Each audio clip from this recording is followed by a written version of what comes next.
معايير اختيار حضرتك للعمل يعني بتبقى صعبة ولا بتتساهل فيها؟ صعب. لو حطينا 1 2 3 نقول ايه؟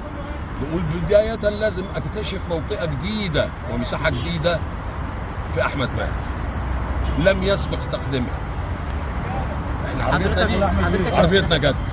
هنجاوب على السؤال بس معلش، هنجاوب على السؤال الاول. ايه رايك في المسلسل؟ ليه هل بتعترض على العمل الدرامي ولا انا بعترض على ناس جواه. على ناس زي مين؟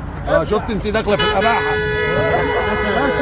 ماشي ماشي يا برك عندك حبيبي. انت اصلا فنان معين ولا اكيد محمد. زي ما حضراتكم تابعتوا معانا موقع بصراحه جمبري في كل مكان.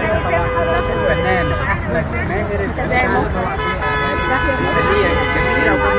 طبعا مسلسل ذئاب الجبل في دور دكتور